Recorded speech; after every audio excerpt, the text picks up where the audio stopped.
Come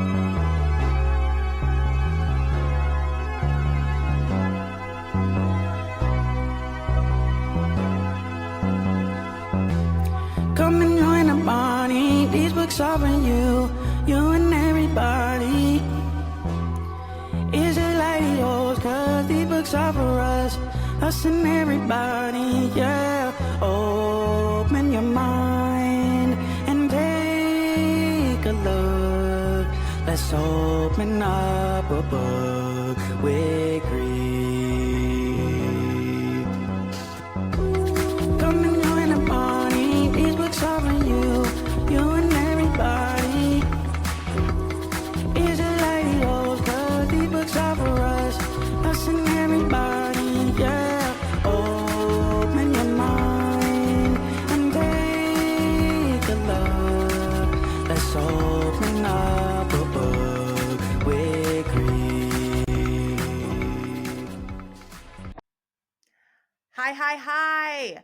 Welcome to These Books Are For Everybody, a podcast that, among other things, works to make good lit fun and accessible because, much like these hoes, these books is for everybody. Much like these hoes, these books is for everybody.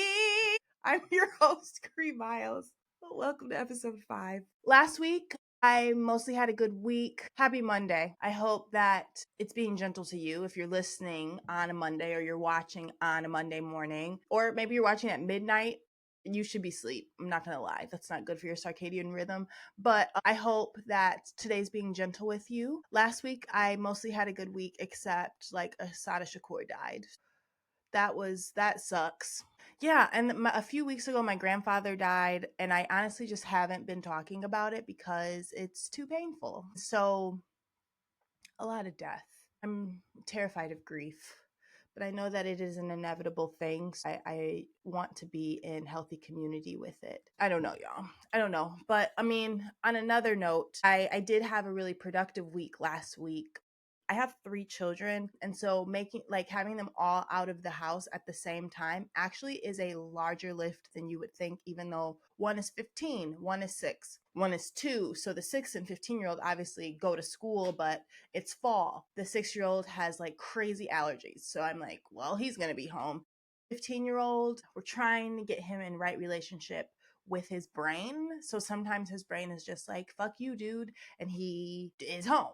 And then the 2-year-old, I be trying to get him out the house. You can't get anything done when he's in the house.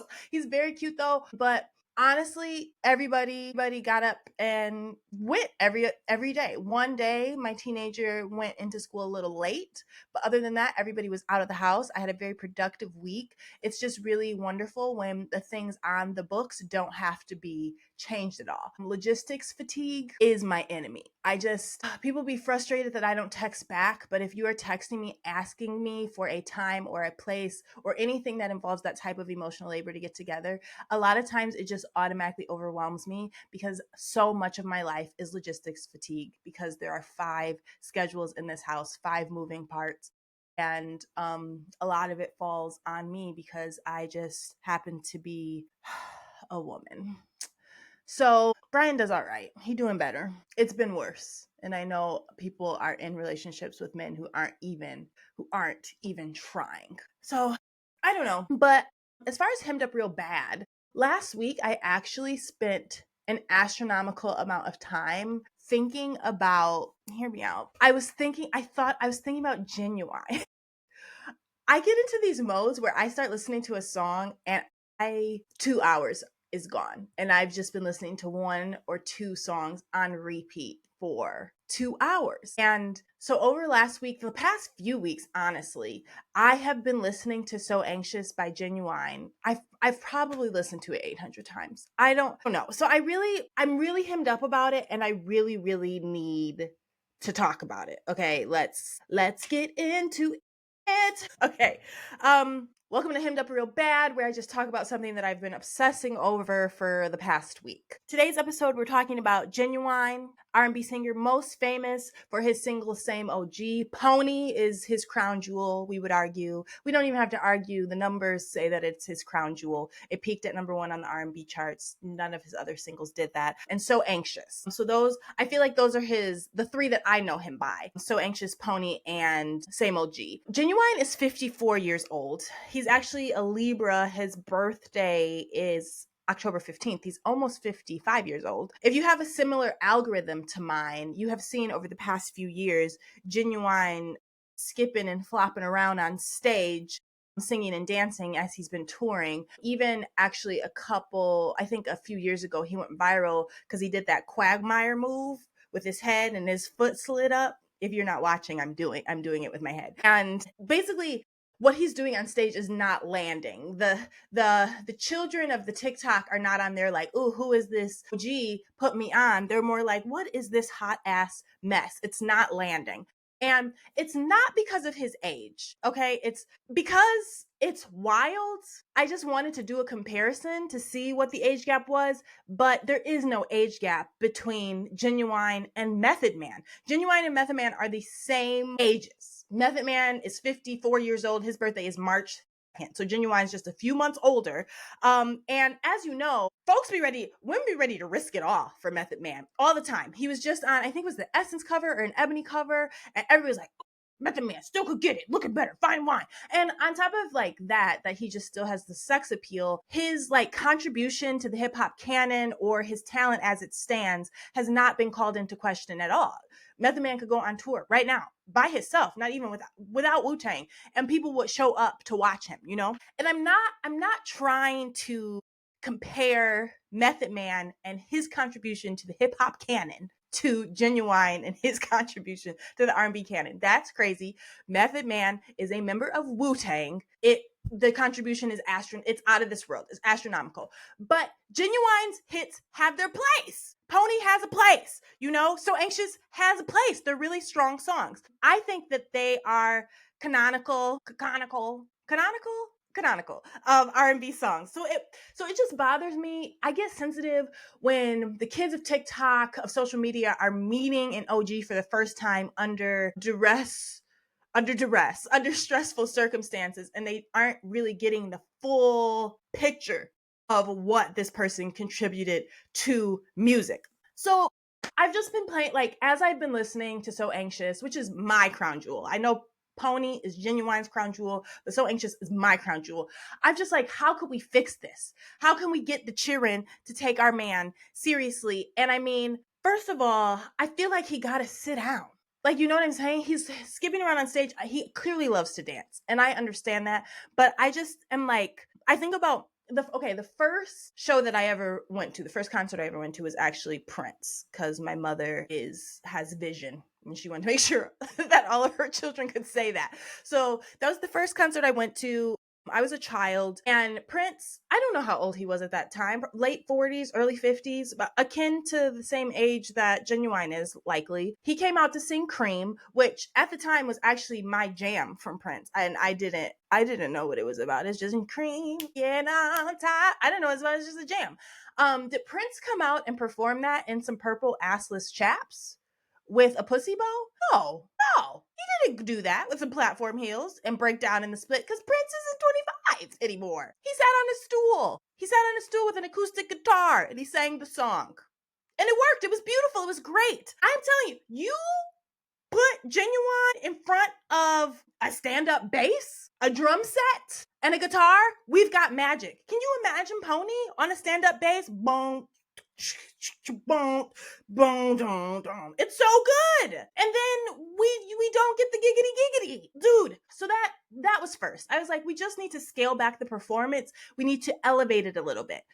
Recognize these classics for what they are, and I think that would greatly clean up whatever is happening on Ginuwine's tours. But like, specifically when I'm talking about So Anxious, it's just, as I was listening to it over and over again, I love it so much, and I really just was wondering, why isn't it higher up in our collective memory of R&B masterpieces?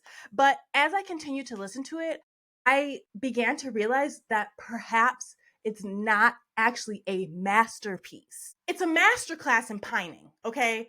Like, I've been listening to it so hard, and then it took me off into these other roads around songs that just pine. I'm damn near tempted to just talk about pining for the next few weeks in Hemmed Up Real Bad. And even then, it's not even the best song on pining. Can I Take You Home by Jamie Foxx with the harp? Stop it. Rolls Royce with Next to You? Stop pining. Oh, it's brilliant. But as I've listened, I think the only reason that it's not a masterpiece is because of Ginuwine's vocal performance on the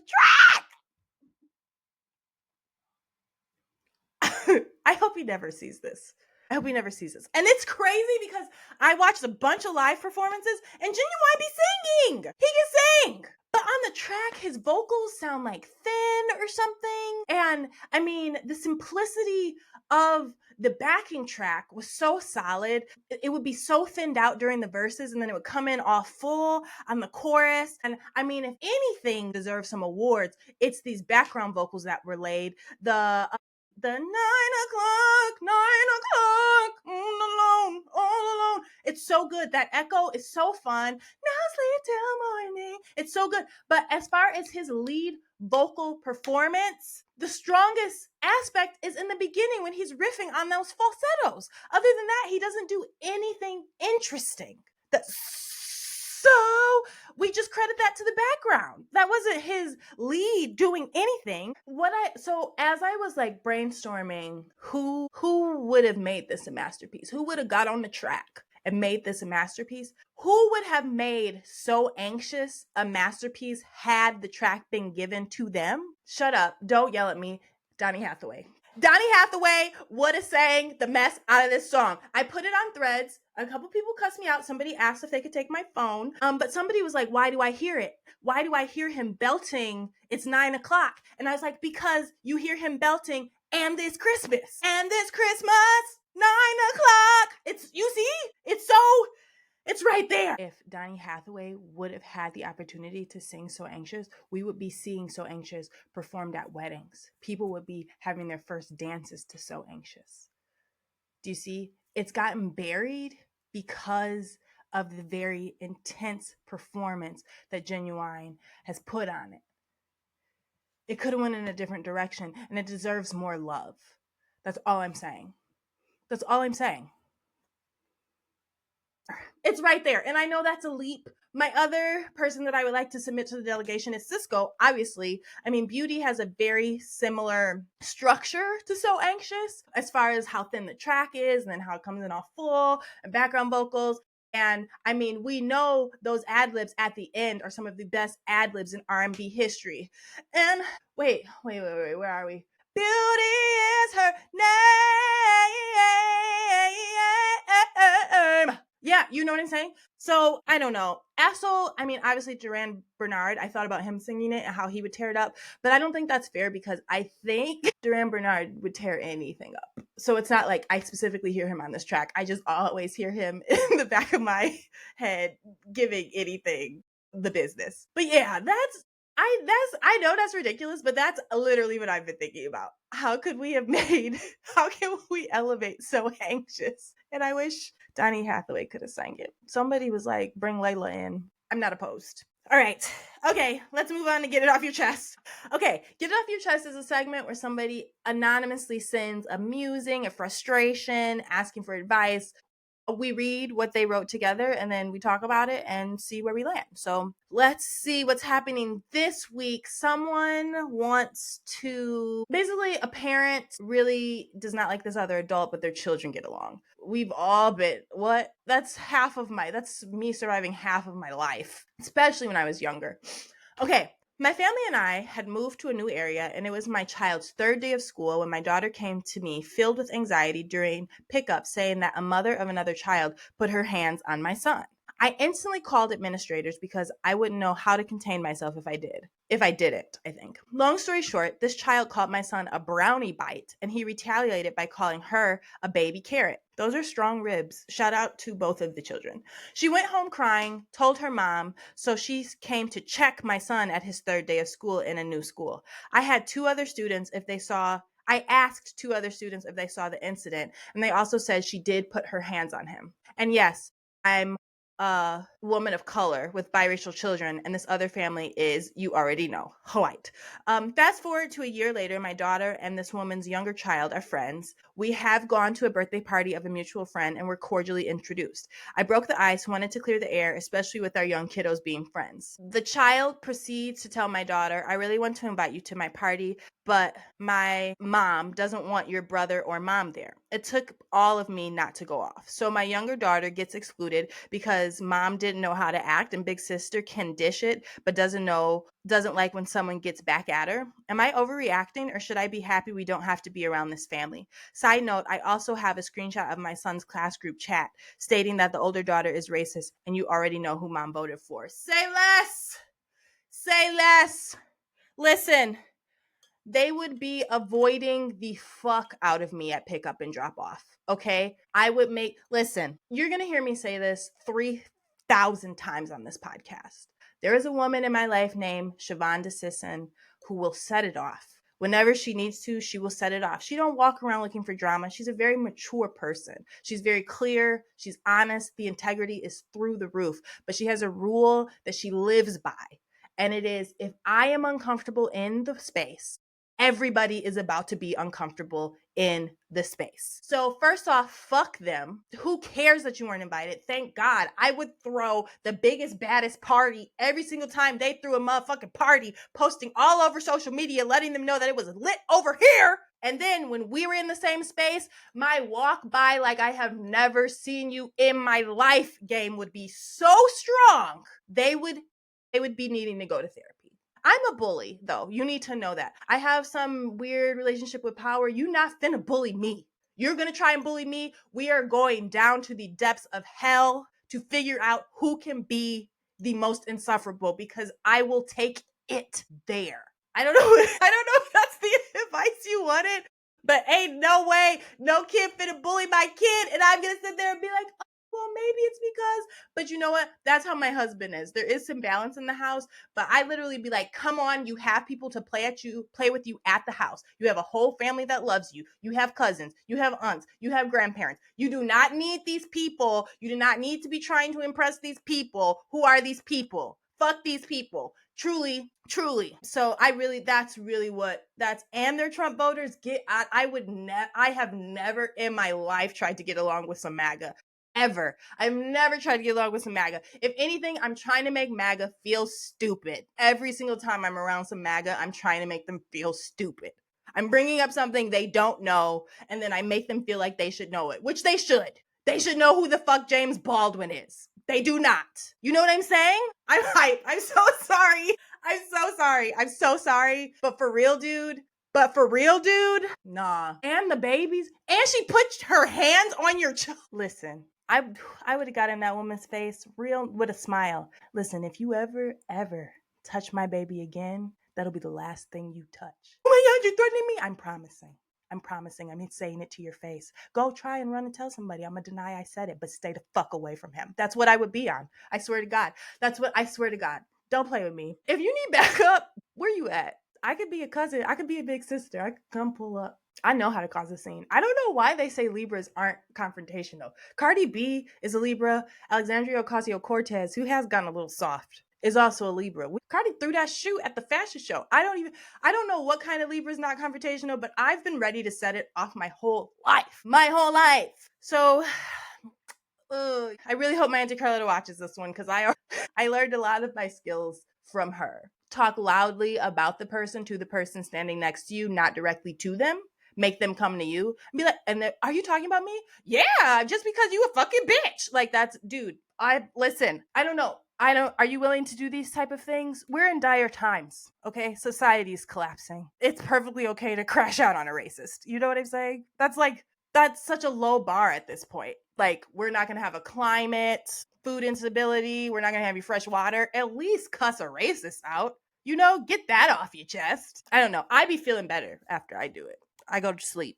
So just think about it. I hope that was helpful. If it was too much, I'm really sorry. In these type of situations, when we're involving children and you touch my child, then there is no like gray area for me. If there's a child involved, I am instantly ready to take it too far. All the children in my life. Okay, I guess maybe like we should talk about books. Okay, so last week I told you guys I was reading The Idiot by Elif Batuman and The Devil Three Times by Rickey Fayne. So what had happened was I think I gotta give up on The Idiot, bro. Like, I know that I could lock in and read The Idiot and I would enjoy it and I'd have time, but that would be in 2012 when reading was not my career and I didn't have to be flipping these books, flipping these pages, you know? Now I have to, and you know what? I am thinking, this is what I'm thinking, straight up, no chaser. Every time I clean the kitchen, which is like 4 times a day, I will listen to The Idiot. So then I will eventually finish it. But I used to be like my go-to audiobook, and I actually have moved some things around. So hear me out. I moved The Devil Three Times to audio. I got 120 pages in, and then I switched to audio because I really want to finish it, because I really want Rickey to come and talk to us about it. So I finished that. I'm working on that. And then also, oh my God, I'm about to go on this crazy tangent. I'm going to say as fast as possible. My husband's car was stolen 2 weeks ago, which I know, but honestly, we were thinking about getting rid of that car at the top of the year anyway. Every place that we have to be every day is within a 2-mile radius of our house. So we were like, we should be able to figure this out.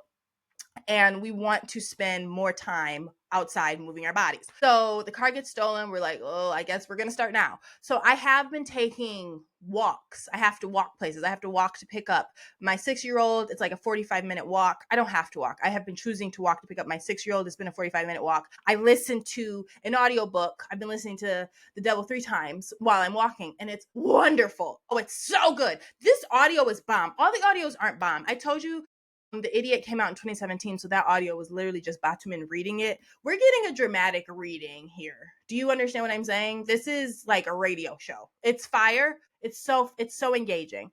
And so then when I'm physically reading, because I was really excited to pick it up, is Pick a Color. Oh, by Souvankham Thammavongsa. It's everything that I wanted it to be. It's so good. I started yesterday. I'm 50 in. We're exploring. Okay.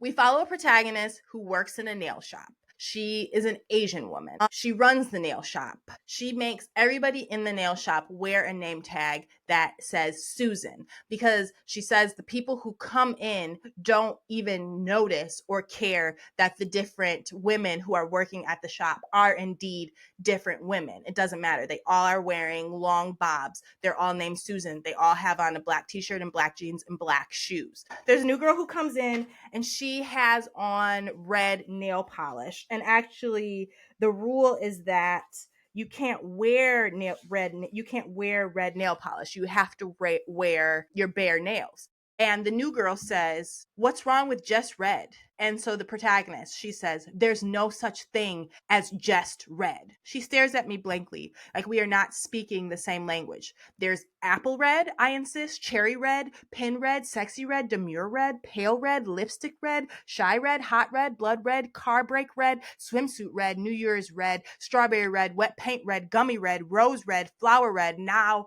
rose is a flower, but it's not flower red. It's its own red. Rose red. Then there are other shades of red like orange red, purple red, blue red, yellow red. Okay, Noi finally says, "I got it." So we're exploring this like idea of what is diminished when you lump individuals together. Okay, how are they diminished? How are you diminished? And then also the protagonist was formerly a boxer, and she swears that she is good with like the relatively reclusive life that she lives. And I do think a part of her is good, but then naturally a part of her is also lonely. And I love exploring loneliness because it's kind of an inevitable experience, whether you're surrounded by people or not, just because I think our expectations oftentimes get in the way. So like the loneliness and the individuality is just and she's doing it in 177 pages. You know she a bad bitch if she's giving us all this in 177 pages. It's so good. It's so good. Dude, Stepford Wives was 172 pages. They be doing their big ones. I feel like if you're going under 180, you need an award because you know what you're doing. You trimming all the fat off of that shit. The sentences are going to be tight. Love it. So Started that yesterday, could not stop. I was up 45 minutes past my bedtime reading that. And then the other one that I'm really excited to start is Minor Black Figures by Brandon Taylor. Brandon is one of my auto reads. Real Life is one of my favorite books on the fucking planet. I did not love Late Americans. I did enjoy Filthy Animals. And so I'm just going to read everything that he wrote. I talked to the homie Sarah Hildreth about this one on the way to Mississippi, and she explained it. Let me read this premise. New York simmers with heat. I'm reading the jacket of the book. New York simmers with heat and unrest as With, a painter, finds himself at an impasse in his own work. After attending a dubious show put on by a collective of careerist artists, he retreats to a bar in the West Village where he meets Keating, a former seminarian. Over the long summer, as the two get to know each other, they talk and argue about God, sex, and art. Meanwhile, at his job working for an art restorer, begins to investigate the life and career of a forgotten minor Black artist. His search yields potential answers to questions that With is only now beginning to ask about what it means to be a Black artist making Black art amid the mess and beauty of life itself. As he did so brilliantly in the Booker Prize finalist Real Life and the best-selling Late Americans, Brandon Taylor brings alive a captivating set of characters, this time at work and at play in the competitive art world. Minor Black Figures is a vividly etched portrait, both sweeping and tender, of friendship, creativity, belief, and the deep connections between them. Let me bathe in it. Oh my gosh. So that's where I'm at right now in my literary life. As far as any music I'm excited about, I know Mariah Carey just dropped an album. I have not dived into it yet. She is I'm grateful to be on the planet with her. She's one of those artists for me. It just trips me out every time when I really think about it in a meta sense that she looked like that and sound like that. Like, that's too much for one person. It's unfair. But she did, and she did it well. She's doing it well. And I like that she just doesn't know what's going on in pop culture because she is not of pop culture. You know what I mean? When you've contributed what Mariah has contributed, you can just go sit somewhere and read a book. You do not have to be wrapped in thinking about compete. She's done enough. Did she say that once? I love that. And she has. So I am excited for that. And then I was listening to The Breakfast Club on the way to school. I don't seek it out. And Trevor Jackson released an EP, and I love a little EP, like finding out what's happening there. So that's fun. But yeah, I'll see you guys on Friday. I'm doing good. We're doing good. This is episode 5, season 1. We're in it. Thank you all who have been engaging. There is an announcement coming. When are you guys gonna know? Friday. That's the next episode where I can mention it. So yeah, come for that. Okay, right. I'll talk to you all later. Goodbye.